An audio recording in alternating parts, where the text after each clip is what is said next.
Hello guys, welcome. അപ്പോൾ ഇന്ന് നമ്മൾ നോക്കാൻ പോകുന്ന ഒരു ഗ്ലിച്ച് ഫോർമേഷനാണ്. അതിൻ്റെ സ്ക്വാഡ് ബിൽഡിങ്ങും അതിൻ്റെ ഇൻസ്ട്രക്ഷൻസ് ഒക്കെ ആയിരിക്കും ഈ ഒരു വീഡിയോയിൽ ഉണ്ടാകുന്നത്. അപ്പോൾ നമുക്ക് വീഡിയോയിലോട്ട് കിടക്കാം. ഇതാണ് ഈ ഫോർമേഷൻ്റെ ലേ ഔട്ട് വരുന്നത്. ഈ ഒരു ലേ ഔട്ടാണ് നിങ്ങൾ കോപ്പി ചെയ്തിടേണ്ടത്. ഇവിടെ കീപ്പറിൻ്റെ കാര്യം പറയുമ്പോൾ നമുക്ക് ഏത് കീപ്പർ വേണമെങ്കിലും യൂസ് ചെയ്യാം. ഡിഫൻസ് ആയാലും ഒഫൻസ് ആയാലും കുഴപ്പമില്ല. ഞാനിവിടെ ഒലിവർ കാനാണ് യൂസ് ചെയ്യുന്നത്. ഇവിടെ ലെഫ്റ്റ് ബാക്ക് റൈറ്റ് ബാക്ക് നോക്കുമ്പോൾ ഇവിടെ മസ്റ്റായിട്ട് ഡിഫൻസീവ് ഫുൾ ബാക്ക് തന്നെയാണ് യൂസ് ചെയ്യേണ്ടത്. ഇപ്പോൾ ഞാനിവിടെ മാൾട്ടിനിങ് യൂസ് ചെയ്യുന്നുണ്ട് ലെഫ്റ്റ് ബാക്കായിട്ട്. നമ്മുടെ ഫസ്റ്റ് സെൻറ്റർ ബാക്കായിട്ട് നമുക്കൊരു ഡിസ്ട്രോയർ പ്ലേയിങ് സ്റ്റൈലാണ് വേണ്ടത്. ഞാനിവിടെ റൂബൻ ഡയാസിനാണ് യൂസ് ചെയ്യുന്നത്. ഇവിടെ സെക്കൻഡ് സെൻറ്റർ ബാക്കായിട്ട് ഞാൻ യൂസ് ചെയ്യുന്നത് തുറാമിനാണ്. ഒരു ഡിഫൻസീവ് ഫുൾ ബാക്കാണ് അയാൾ. അപ്പോൾ നമുക്ക് വേണമെങ്കിൽ ബിൽഡപ്പ് ആയാലും കുഴപ്പമില്ല, ഡിഫൻസീവ് ഫുൾ ബാക്ക് ആയാലും കുഴപ്പമില്ല. എനിക്ക് ഈ ഒരു കാർഡ് നല്ല റിസൾട്ട് തരുന്നതുകൊണ്ടാണ് ഞാനിപ്പോൾ അയാളെ യൂസ് ചെയ്യുന്നത്.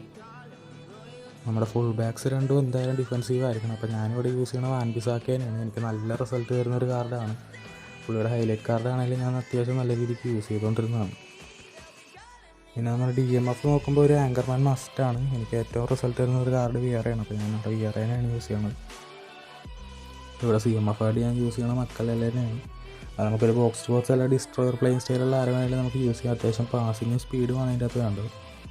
പിന്നെ ഈ ഒരു ഫോർമേഷനിൽ AMFന് അത്യാവശ്യം നല്ലൊരു റോൾ തന്നെയുണ്ട്. അപ്പോൾ നമുക്ക് അത്യാവശ്യം സ്പീഡും അതേപോലെ തന്നെ നല്ല പാസിങ് എബിലിറ്റി, ഡ്രിബിളിങ് എബിലിറ്റി ഒക്കെ ഉള്ള ഒരു പ്ലെയറിനായിട്ടാണ് കുറച്ചുകൂടി ബെറ്റർ.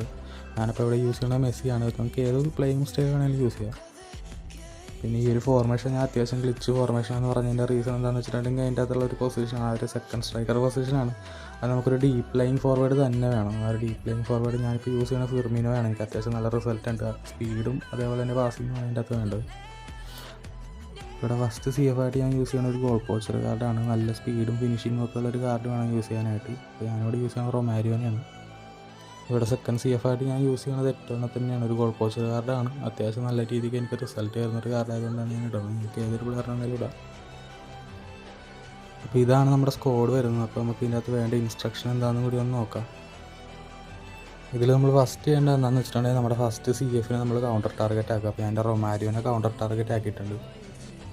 ആ ഒരു പ്ലെയറിനെ തന്നെ നമ്മൾ ആങ്കറിങ് ആക്കി കൊടുക്കണം. അപ്പോൾ പുള്ളി അങ്ങോട്ട് സൈഡിലായിട്ടൊന്നും പോകത്തില്ല. നമുക്ക് ഡബിൾ ടച്ച് ഫിനിഷൊക്കെ ഈസി ആയിട്ട് ചെയ്യാൻ പറ്റും. നല്ല രീതിക്ക് അത് പെർഫോം ആവും.